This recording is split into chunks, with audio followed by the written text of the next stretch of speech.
And today we're going to be learning how to create a cluster with Kubernetes onto Amazon Web Services using kOps or kOps, which basically stands for Kubernetes Operations. So Kubernetes Operations is a tool that, much like EKS-CTL, is going to simplify the process of creating a cluster with Kubernetes onto Amazon Web Services. So to get started, you are going to want to have a virtual machine. In this case, we have here an Ubuntu 20.04 machine that I created recently, and you will want to have an Amazon Web Services account. So you will likely want to have a new account if possible, because accounts on Amazon Web Services under 1 year old, they do not have to pay for most of the stuff that we're going to be using today. If your account is over a year old, then you might have to be looking at the billing dashboard, because you will incur in some costs from following this tutorial, and you will definitely want to delete everything that we create once we are done with the tutorial, because otherwise you will likely end up having to pay something, and if you keep things running, you will end up racking up some bills at the end of it. So just make sure your account is ready, and make sure you're not going to overpay, because you do not want to get any surprises at the end of the tutorial. Now, for the sake of the tutorial, you will not really spend much money, provided that you closed everything and deleted everything at the end of it. But let's just get into it, and we'll make sure we leave everything as clean as possible along the way. So first things first, we need to install the Amazon Web Services client. And to do that, we're going to be looking at this tutorial. This is the Getting Started Guide official by kOps. The link to everything that we are going to be using is going to be down in the description. So do not worry, just scroll down there and you'll find everything you need. And the first thing that it's telling us is we need to install AWS, and it sends us over to this link, which we will open, and we'll go over here to the right and we'll select Linux, download, unzip, and then run. So we'll just click on the Linux installer. It's gonna send us over to another web page, which we can go ahead and scroll down a little bit and find the Linux tab, where it's gonna give us the commands to install the client. So I already installed the client, but you can go ahead and copy this, run it, and it's going to end up basically it's going to make you have the client installed. And once that is the case, we can go ahead and do the following. We are going to have to configure the client that we just installed, so that it knows what our account in Amazon Web Services is and how to access it. So the way to do that is, once we're here, we type AWS configure once we have installed the client, and we'll be prompted to enter our access key. Now, the way we get our access key is we go into here, into Amazon Web Services, and we scroll, well, we go all the way up here to the right where we see our account name, and down here we extend this panel and we'll see security credentials. We want to be clicking on security credentials, and this is going to take us to a page where we see access keys. And once you get here, you will not have any access keys created, but what you want to go ahead and do is click on create new access key. That's going to give you two things. It's going to give you the access key ID as well as the access key secret ID. You want to make sure you keep these files saved, because otherwise you will not be able to retrieve the secret key after you close it. And if you want to make any changes in the future, or just for security reasons, just keep it safe somewhere, but do not lose that secret key. Otherwise, you will have to remake your access keys. So in this case, I've already introduced it, but you can just go ahead and copy that from when you click create access key, which I cannot do anymore because I have already two access keys. You will be able to copy the both things and introduce them here, as well as the secret access key. And after you've done that, you will be prompted to introduce the default name region. For the sake of this tutorial, we're going to be using the default region for AWS, which is US West 2. Now, the reason it is US West 2 is because we can go ahead here and check US West Oregon, US West 2. That is where all our instances and our cluster is going to be deployed. So we just go ahead and type in here US West 2. I've already done it, so I don't have to do it. And after that, we can just keep that as it is. And now we have effectively configured our AWS client to communicate with our account. So next up, we are going to be creating a user so that kOps can create everything that we need to create a cluster. So kOps requires the following permissions so that it can function properly. In AWS, there is users. You can go ahead and type here user or IAM, which is basically where you find everything about your users. And here you can see you have users. Right now I have no users, and we are going to have to create a user within our account. Now this user is the one that is going to be creating everything in the name of kOps. So we will have to grant it some permissions. Now the way we are going to be doing this is simply by copying every single command in here. You can create kOps IAM user from the command line using this file. It's already been given to us. We can just go ahead and copy the entire thing and paste it onto our console. And it's going to start running all the commands. And by the end of it, it's going to create the access key for our new user right here. Okay, so now we got a new access key and a new secret access key. So what we did before this is we created an access key for the root of our account. So the account user, the main user, is the root of the user, just like if you were talking about a Linux or any sort of operative system. You have a root user, and then you have users within that system. Here we created a user within that system, and this user has its own access key ID and its own secret access key. So what we are going to be doing now is we're going to be running this AWS configure once more. And in this case, we're going to be copying the access key that we were just given. And we're going to be introducing that. And we're going to do the same for the secret access key. I messed it up. I didn't even paste it. Let me just do that again. So the first thing should already be there. You can see the final letters are indicating that it is as you would expect. And there you go. Okay, so you don't have to change the default region name, and you don't have to change the default output format. That's all fine. And now we've just set up our AWS client to communicate with the AWS servers using the user that we just created. And we also gave a bunch of permissions to that user so that it can do everything that we are going to be requiring it to do. Now we want to make sure that we, just as we did with the secret keys for the root user, we don't want to lose the secret access key or the access key itself as well for the kOps user. So we might as well go ahead and keep this somewhere safe, just in case we're going to be needing it afterwards. But once we've created this and we've configured AWS, again, we can go ahead and see our users using this command. Actually, it's users, not user. And here we go. We have only a single user, which is the one that we just created, as well as if we go on to Amazon Web Services to the user panel, we can now see that kOps is right there. It's also been introduced within a group, which is also called kOps. And it has an active key H here. It says it's active since 2 minutes ago. So we have our user created, and now we are ready to start actually working on creating the cluster. So the first things that we're going to be doing is exporting our access keys onto these environment variables so that we are going to have an easier time doing everything that we'll need to do afterwards. So for that, we just copy these two commands. It's going to export into the environment variables called AWS key ID and AWS secret access key, those lines within the config file for the AWS client. So once that is done, we are good to go. Now here it's going to be talking about configuring a DNS. Now we will not be setting up a DNS this way. It says, note, if you want to use a gossip-based DNS, you can skip this section. That is exactly what we're going to be doing. We are going to be scrolling all the way down, skipping through this section because we will be using a gossip-based DNS. The reason for that is it is way easier, it is way quicker, and it's also way cheaper, not having to set up anything like this that's being explained over here. And it's also very simple to create a gossip-based cluster.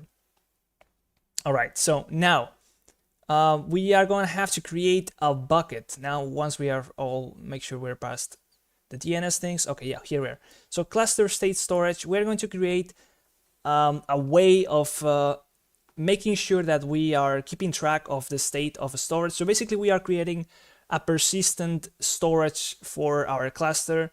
And the way we're going to be doing that is by using the S3 bucket functions within AWS. So AWS offers plenty of ways to introduce persistent storage. Using S3 is one of the ways to do it.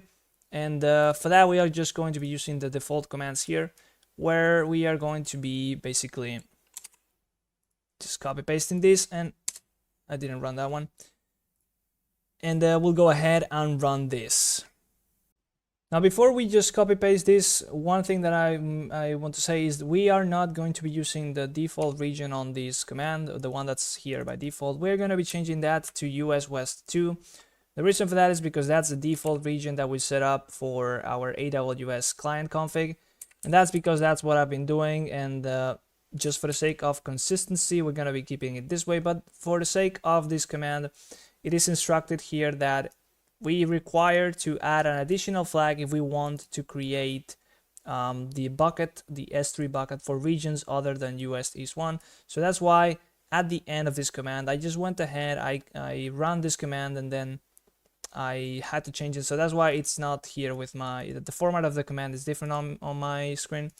But I added this this flag at the end, and I changed the region to US West 2, as well as you have to change the name of the bucket. The bucket has to have a unique name, so you will need to put something else other than what's being left by default. So for that sake, I changed the name to, from previous example, comp state. At the end, I just added this little part where I specify my username. And once that's been done and said, we can go ahead and run it, and it creates our S3 bucket. So we can go ahead and check onto Amazon Web Services, and we can check here. We have our bucket. It's being created on the US West 2 region, just like we wanted. Again, if you don't want to do that and you just want to keep it as simple as possible, then don't even bother specifying the default region on the AWS config, and you don't have to use this last flag at the end. But as you can see, it's very simple. All right, so next up, we are going to be enabling versioning for the bucket. So that way we can basically keep a persistent storage of the states of the cluster. With the different versions, we can switch between them just in case we need to do some debugging. And for that, we're going to be copying the command, of course. We'll paste it in there. And before we run it, we gotta make sure, just hold on, let me copy it because otherwise it's going to be running it instantly. Okay. Missing a D at the end. We are going to be having to change the name, and here we have to specify the name of our bucket. In my case, that is the following, and that will enable the versioning for it. It's just going to run very quickly, and the flag for versioning, it's going to be enabled on the bucket. Another thing that we can do is enable bucket encryption by default, which will also make it so that we don't have to use other options. So in this case, just like before, we will copy the command. We will make sure that we change the name to the name of our bucket, just as we specified it when we created. And we'll go ahead and enter that, and it's just going to enable the flag for the bucket encryption by default for S3 buckets. And once we have that done, the bucket has been pretty much set up, and we can go ahead and move on to creating the cluster. Right, so before we can actually create the cluster, we need to install kOps into our PC. So for that, we're going to be using Homebrew. Homebrew is a package manager for Linux, and it's going to make installing kOps and all its dependencies really easy. So for installing kOps, we will need, to install Homebrew, we'll go to the homepage, we'll just copy this link and we'll paste it, and it's going to basically run it and install it. I've already done it, so you can go ahead and do that. By the way, you will need to install Git as well for that. So if that is the case, you can do sudo apt get install Git, basically. That will install Git for you. And once that's done, you can go ahead and run this. And after you've installed Homebrew that way, you will need to go to this other webpage that's also going to be in the description, where we are going to have a bunch more commands that we need to run to make sure that our installation is recognized by the system. And for that, we will go ahead and copy all of these commands, and we'll just go ahead and paste them onto our terminal. I've already done that as well, and that way the system will recognize that Homebrew has been installed. And we could go ahead and check out if it's working fine by installing this test program.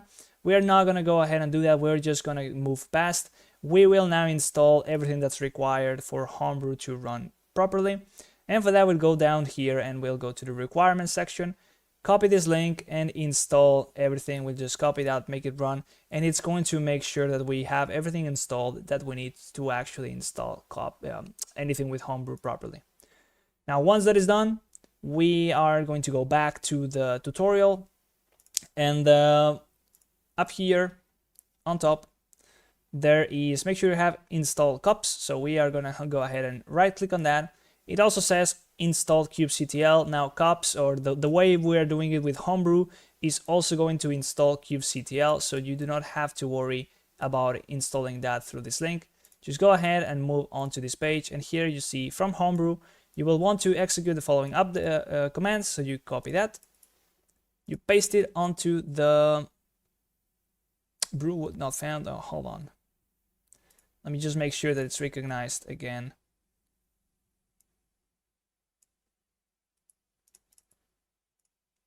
You might have to run those commands in a new terminal. If you open up a new terminal, you might have to run those. Otherwise, it's not recognizing that it's installed properly. But yeah, we can now see that it's actually taking its time. So it is going to be making sure that Homebrew is up to date. And once that's the case, it will be installing kOps. This is going to take a little while, not too long, but I'll cut the video just to avoid the waiting. Alright, that didn't take too long, but once we have kOps installed, we can go ahead back onto the tutorial for the original one, and we can go ahead down onto the creating your first cluster section once more. And if you remember before, I said that our cluster was going to be a gossip based cluster instead of a DNS hosted cluster.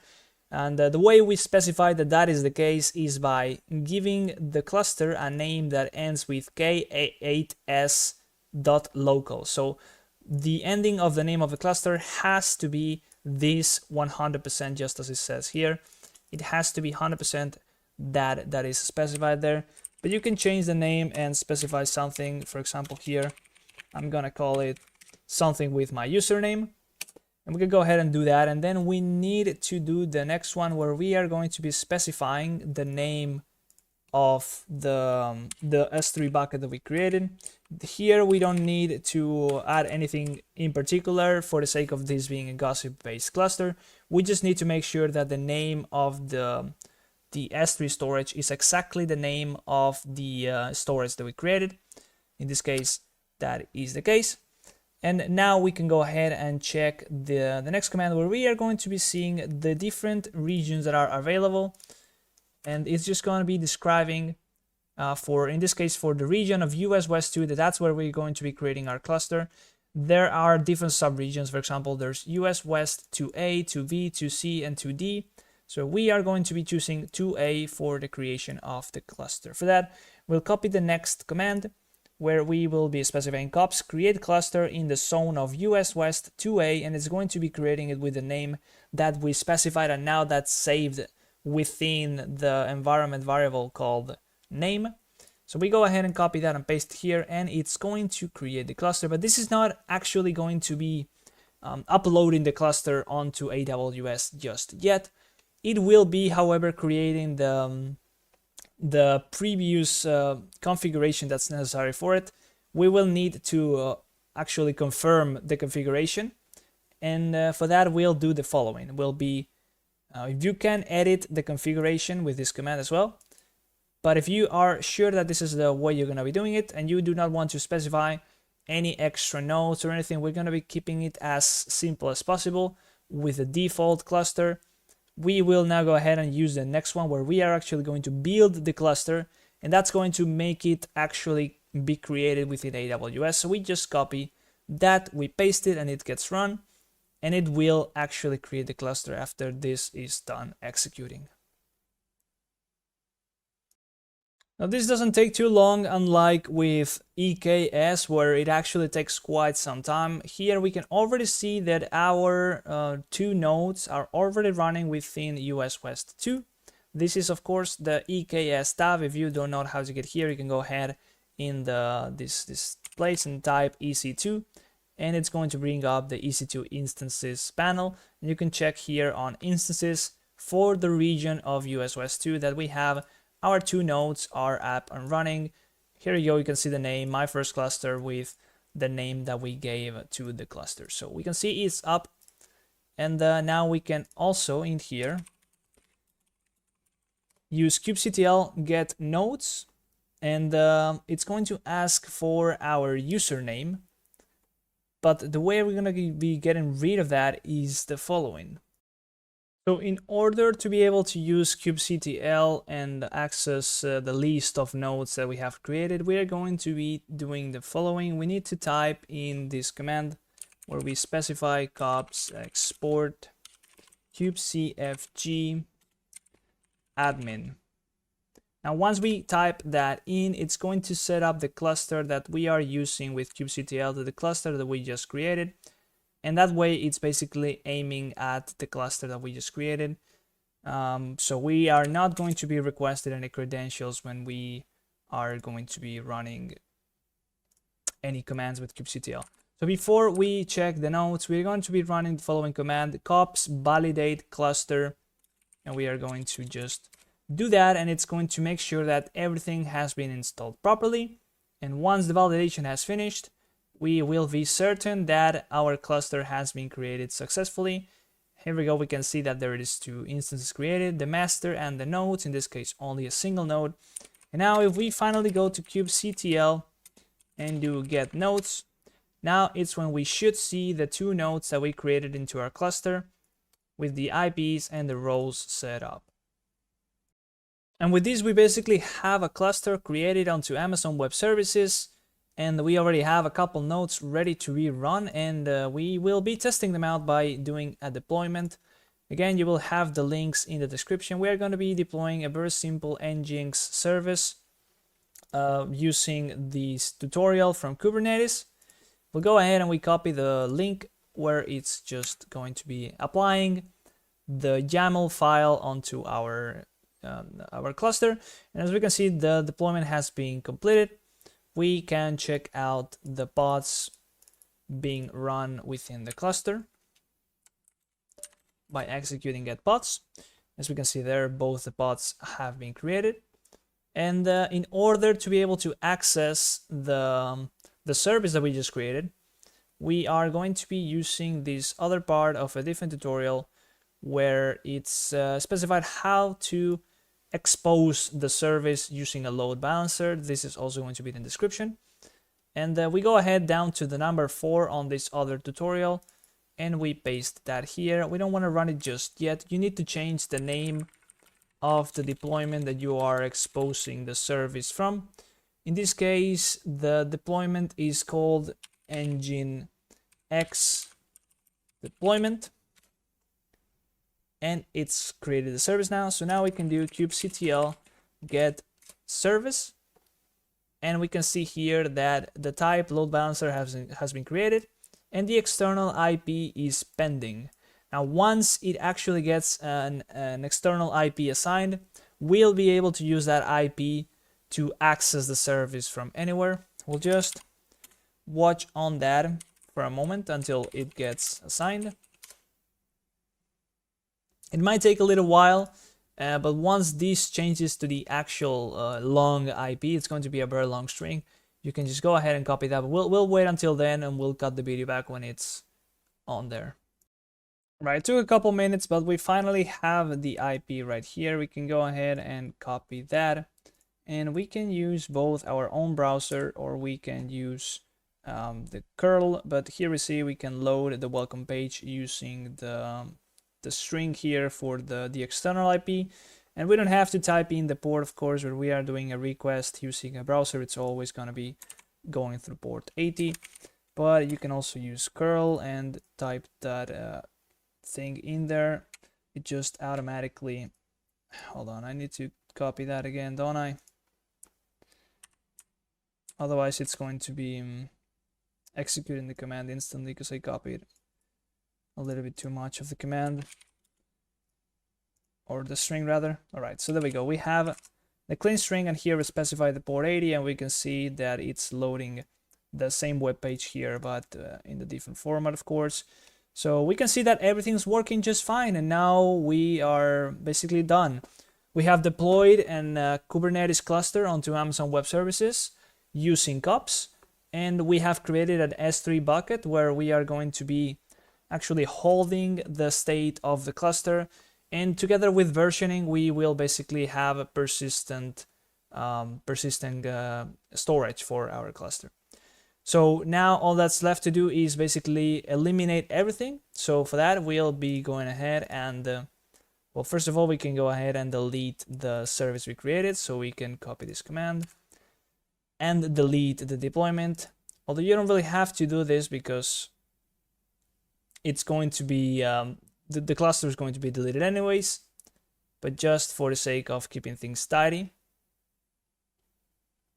we will do it one thing at a time. We delete the service. Well, it's on it. Takes a little bit of time. And we can now delete the deployment from the cluster. Now the cluster is just naked as if we just created it. And here we go. We have the different commands for the deletion of the cluster. We go ahead and copy the last one. So we have the jest flag. You can preview all the resources that will be destroyed. If we include the jest flag, we'll basically automatically be launching the deletion. If you do not include it, it will just be a preview. Much like when we created the cluster, we had to do it in two parts. First you create it, and the second time you update it with a yes flag at the end, and that's when it actually does the thing. But yeah, here we just run this, and it's going to be deleting the cluster, effectively eliminating all the different resources that we created onto Amazon Web Services. So ideally we want to be seeing the instances disappear. And if that is not the case, we will have to manually be deleting things from Amazon Web Services. Let's just hope and let's just wait and see if everything gets removed nicely and tidy. All right, so after a while of running and deleting stuff, we are left with the instances being terminated. So they are no longer running, meaning they will eventually disappear from the list. But our S3 bucket, it is still created. it's still running here, so we want to get rid of it. So the way we do that is we go to S3, the S3 panel. We type in here S3, excuse me, and we go in there. And then we have to select our bucket and click on delete. It's gonna say that it cannot be deleted because it has to be emptied first. So we click on the link, use the empty bucket configuration, and here we are prompted to type permanently delete. Do that and it's going to delete the configuration for the bucket, so we can go out. And now we can actually go ahead and click on that, and for deleting it we gotta copy that just to make it quick. Type in the name of the bucket and click on delete bucket, and that way we are done. The bucket is no more, it is gone. Our instances will soon disappear. So with that, the entirety of the cluster has been removed from AWS, and we should not be charged for anything else besides the time that we had the cluster up and running. BPCs are also gone, so basically our cluster is no more. We have with this finished the tutorial, and as I said before, we installed a cluster of Kubernetes